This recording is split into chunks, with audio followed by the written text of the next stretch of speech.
इस्लाम बदल चुका है। दुनिया के कई इस्लामिक देश अपने आप को पूरी तरह से बदल चुके हैं। जहां मक्का मदीना स्थित है, वहां इस्लाम का नया रूप तैयार हो चुका है।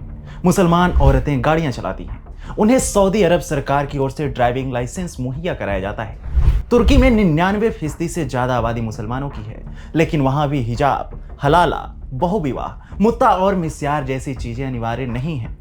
दुनिया में तमाम ऐसे मुस्लिम देश हैं जो दकियानूसी विचारों को त्याग चुके हैं और वहां एक अच्छे समाज की स्थापना हो चुकी है। समाज संभोग और रूढ़ियों से ऊपर उठ चुका है। समय के साथ साथ सभी धर्म बदलाव के दौर से गुजर रहे हैं। पैगंबर मोहम्मद की 42वीं पीढ़ी में भी लोग बुर्का और टोपी जैसी चीजें नहीं पहनते, लेकिन दक्षिण एशिया में इस्लाम का रूप आज भी 1000 साल पुराना ही है। दक्षिण एशिया के भारत, पाकिस्तान और अफगानिस्तान जैसे देशों में इस्लाम का ऐसा रूप देखने को मिलता है जिसे न तो इस्लामिक देशों का लीडर सऊदी अरब मानता है और न ही मुसलमानों की सबसे पवित्र पुस्तक कुरान में उसका जिक्र है। इसके बावजूद इस्लाम के सामाजिक ठेकेदारों ने अपनी संभोग सिद्धि के लिए कई नियम कायदे बनाए हैं, जिससे उनके संभोग का चक्र चलता रहता है और सामान्य मुसलमान परिवार, मुसलमान बच्चे और महिलाएं उस दलदल में फंसती जाती हैं।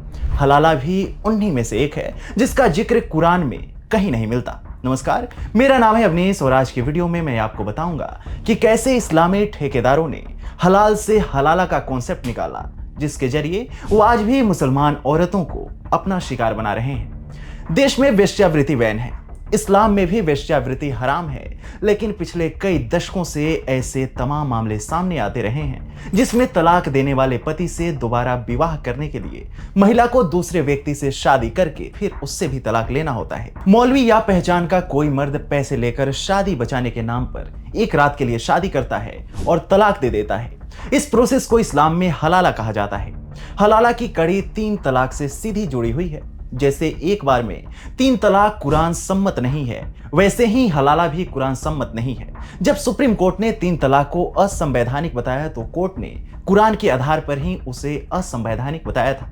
कुरान के दूसरे सूरह के 229वें आयत में तलाक का जिक्र है, जिसमें मर्द को समझाया जा रहा है कि अगर तुम अपनी पत्नी से तलाक चाहते हो तो पहले एक बार तलाक बोलो, फिर 1 महीने का इंतजार करो, फिर 1 महीने बाद भी लगता है कि तुम अभी भी उसके साथ नहीं रह पाओगे तो फिर दूसरी बार तलाक बोलो और फिर तीसरे महीने तीसरी बार। अगर आप ध्यान से समझें तो देख पाएंगे कि इस आयत में यह समझाने की भरपूर कोशिश की जा रही है कि आप तलाक न दें और दे भी तो 3 महीने का वक्त लें, उसके बाद भी लगे कि अब नहीं रह सकते हैं तो फिर उससे अलग हो जाएं। लेकिन अभी के समय में ऐसा हो गया था कि लोग फोन करके, लेटर लिखकर या व्हाट्सएप के जरिए तलाक दे देते थे और मुस्लिम महिलाओं का एक बार में ही सब कुछ लूट जाता था। सुप्रीम कोर्ट ने इसी आधार पर 3 तलाक को असंवैधानिक बताया था। इसी आयत के बाद कुरान की अगली आयत में तलाक के बाद शादी के प्रोसेस का जिक्र है, मगर वो आज के हलाला जैसा नहीं है। कुरान के दूसरे सूरह के 230वें आयत में कहा गया है कि अगर किसी मुसलमान ने अपनी पत्नी को तलाक दे दिया तो फिर वो उसके लिए तब तक वैध नहीं हो सकती जब तक वो औरत किसी दूसरे आदमी से शादी न कर ले और फिर दूसरा पति अपनी मर्जी से उसे तलाक न दे दे या उसकी मृत्यु न हो जाए। फिर वो औरत अगर अपने पहले पति के पास वापस जाना चाहती है तो इसमें उसकी और उसके पति की कोई गलती नहीं मानी जाएगी। यानी तलाक का जो प्रोसेस कुरान में बताया गया है, अगर उस हिसाब से तलाक होता है तो 3 महीने के बाद स्त्री को किसी और से शादी करने का पूर्ण अधिकार है। वो जिसके साथ चाहे रह सकती है, घर बसा सकती है और आगे की जिंदगी बिता सकती है। सामान्य सामाजिक परिवेश में भी यही देखने को मिलता है कि तलाक के बाद अक्सर जोड़े अलग अलग शादियां करते हैं और जिंदगी बिताते हैं। कुरान कहता है कि अगर औरत ने दूसरी शादी कर ली है, इसके बावजूद पहले पति को अपनी गलती का एहसास हो रहा है और वह वापस उसके साथ रहना चाहता है, औरत भी वापस उसके साथ रहना चाहती है, तो यह तब तक संभव नहीं है जब तक उसका दूसरा पति उसे अपनी मर्जी से तलाक ना दे दे या उसकी मृत्यु ना हो जाए। ऐसे में सवाल उठते हैं कि कुरान में दोनों ही जगहों पर हलाला का उल्लेख नहीं है, तो इसकी अनिवार्यता क्यों है? पहले पति से दोबारा विवाह करने के लिए दूसरे पति से तलाक या उसके मृत्यु भी संयोग है और इसमें तलाक लेकर पहले पति से शादी करने का उद्देश्य निहित ही नहीं है। लेकिन आज के इस्लाम में ये चीजें मिथ्या हो गई हैं। मस्जिद में बैठकर लोगों को ज्ञान देने वाले मौलवियों ने इसी आयत को ढाल बनाकर हलाला जैसी प्रथा को जन्म दिया। इस आयत को अपने हिसाब से आलिमों ने तोड़ के अपनी मर्जी का सिस्टम बना लिया। अब अगर कोई अपनी ही पत्नी से दोबारा शादी करना चाहे तो आलिम कहता है कि पहले इससे मैं शादी करूंगा फिर तलाक दूंगा, जिसके लिए तुम मुझे 1 लाख रुपए दो, फिर तुम दोबारा उससे शादी कर लो। कुरान में बात क्या थी, किन परिस्थितियों का जिक्र किया गया था और धर्मांध लोगों ने अपने निहित स्वार्थ के लिए इसे क्या बना डाला, आप खुद देख और समझ सकते हैं। अंजुमन मिनहाज ए रसूल के अध्यक्ष मौलाना सैयद अतहर हुसैन देहलवी कहते हैं, अगर 2 बार तलाक देने के बाद शौहर ने बीवी को तीसरी बार तलाक दे दिया तो वह औरत उसके लिए हलाल नहीं होगी। इसी मसले को कुछ मौलवियों ने हलाला बना दिया जो गुनाह है। वहीं शरीयत विश्लेषक अनवर अली एडवोकेट ने इंडिया टुडे को बताया कि हलाला जैसी मनगढ़ंत व्यवस्था का व्यभिचारी लोगों का अनैतिक उपाय है जो इस्लाम, समाज और नैतिकता के विपरीत है। इस्लाम में लोगों की कई शादियां हो जाती हैं और सभी शादियों से उनके बच्चे भी हो जाते हैं। अक्सर बहुविवाह के मुद्दे पर सामान्य रूप से कुरान और हदीस के हवाले से तर्क दिया जाता है कि इस्लाम में 4 पत्नियां रखना जायज है, लेकिन आपको जानकर आश्चर्य होगा कि कुरान इसकी इजाजत नहीं देता।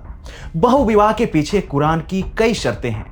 तैयब ट्रस्ट देवबंद के प्रवक्ता मौलाना शाहनवाज बदर कासमी कहते हैं कि पत्नी बीमार है, बांझ है, पति की शारीरिक जरूरत पूरा करने में सक्षम नहीं है तो पहली पत्नी की सहमति से वह दूसरी शादी कर सकता है। तीसरी और चौथी शादी पर भी ऐसी ही शर्तें लागू होती हैं। ऐसे में इस्लाम में मुता और मिस्यार भी अस्थायी विवाह हैं जिनकी निश्चित अवधि का अनुबंध होता है। इसमें मेहर की राशि भी तय की जाती है। मुता शिया और मिस्यारी सुन्नी मुसलमानों की प्रथा है। बंगाल, महाराष्ट्र और आंध्र प्रदेश में आने वाले खाड़ी देशों के कुछ मुस्लिम पर्यटक अपने प्रवास की अवधि के दौरान इस तरह के कॉन्ट्रैक्ट मैरिज करते हैं। उन महिलाओं के साथ रहते हैं और छुट्टी पूरी होते ही कॉन्ट्रैक्ट खत्म हो जाती है और शादी भी खत्म हो जाती है। मेहर के रूप में मोटी राशि का लालच और अशिक्षा इसका एक बड़ा कारण है। आपको बता दूं कि ये सारी कुप्रथाएं हमारे दक्षिण एशिया के मुस्लिम देशों में ही अधिकतर देखने को मिलती है। तमाम बड़े मुस्लिम देश इन दकियानुसी विचारों से किनारा कर चुके हैं और आगे बढ़ चुके हैं, लेकिन हमारे यहाँ खासकर भारत में ऐसी प्रथाएं अभी भी आम हैं। मोहल्ले के मस्जिद के मौलवियों की इसमें भूमिका काफी अहम होती है, क्योंकि जब भी परिवार में ऐसी चीजें होती हैं तो परिवार सलाह लेने के लिए मौलवी के पास पहुंचता है और अधिकतर बार ऐसे ही सलाह दिए जाते हैं जो उनके स्वार्थ को सिद्ध करते हों। ऐसे में मुसलमानों को यह समझने की जरूरत है कि दुनिया काफी आगे बढ़ चुकी है, मुस्लिम देश काफी आगे बढ़ चुके हैं, हर ओर परिवर्तन आ चुका है। ऐसे में सुनी सुनाई और तीसरे के कही गई बातों पर भरोसा करने के बजाय अपने पवित्र पुस्तक कुरान को पढ़ें, उसे समझें और उसके बताए रास्तों पर चलें। मौलवियों की बातों पर भरोसा करना कई बार आपकी मुश्किलें बढ़ा देता है और नहीं चाहते हुए भी आप उनके शिकार हो जाते हैं। खैर, आप इस मसले पर क्या सोचते हैं हमें कमेंट सेक्शन में जरूर बताएं।